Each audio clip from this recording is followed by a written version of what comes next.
Yeah, you see that beautiful display of perfected animation right there? Well, it's nothing but a front for an NFT project. Five Nights at Freddy's is no stranger to fan-created work, whether that be art, music, games, or series. Moreover, there are even cases of work being derived from FNAF without any mention of the source material. And that too has been deemed safe to sell by Scott Cawthon and his team. That's mostly due to how Scott is open to the idea of his intellectual property being used in a creatively expansive way. This has allowed for the creation of a subgenre in horror games that go under the title of FNAF fan games or fan clones. Due to this, it's not uncommon to see others interpret Scott's convoluted story in their own way and produce something new out of it. And sometimes the fan work ends up being better than what inspired it. When I came across Candyland, I thought it was just that. I first heard of it when I saw a video titled First Corruption in my recommendation feed. Upon clicking on the vibrant thumbnail, I was met with a short video centered around a kangaroo animatronic named Candy that had its design reminiscent of the Funtime animatronics from Sisto Location. And boy, I was entranced. The visuals were stunning and the animation was just beyond stellar. To top it all off, the short ended with the promise of a second installment, and that's when I realized this was a series in the works. I was blown away, and my instincts told me this would be the next big project within the FNAF fandom. I promptly checked out Candyland's official Twitter account, and that's when my illusion of joy was shattered. Cause guess what? The account was actively promoting Candyland as an NFT project and trying to get everyone hyped for what we all know is a nefarious scam. You'd think that this information would be disheartening enough, but imagine my horror when I returned to the original video and explored the channel that published it. Turns out that the creator had made a name for themselves in the FNAF animation department with classics that I'm pretty sure we've all come across at some point in our childhoods. It's funny how reputations take decades to establish yet only need one bad egg to burn it all down. Needless to say, I was curious to learn more about how a stapled animator within the community could fall so far.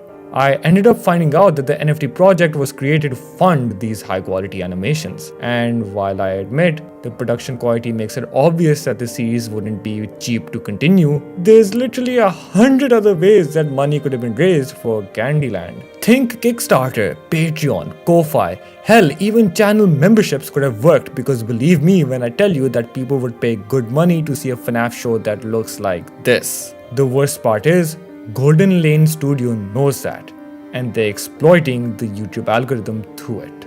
On the 3rd of December 2022, Golden Lane Studio would release the second episode of Candyland, which immediately went on to become their magnum opus. She's Not So Innocent, as it was titled, came to garner almost double the views as its predecessor. As of now, the video is sitting comfortably at 7.1 million views, with the count rising quickly.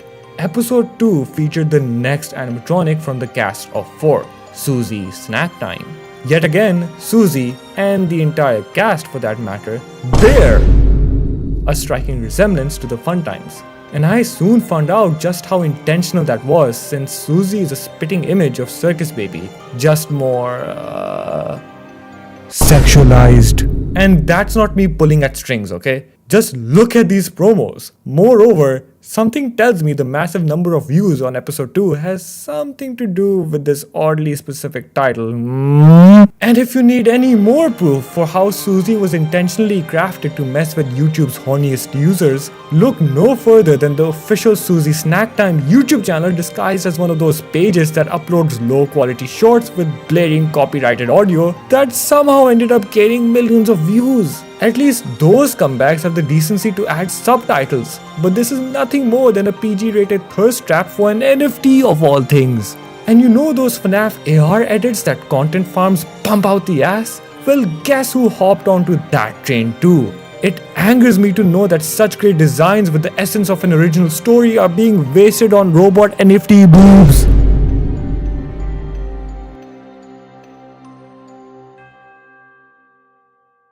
Remember the excitement for Candyland I previously mentioned at the start of this video?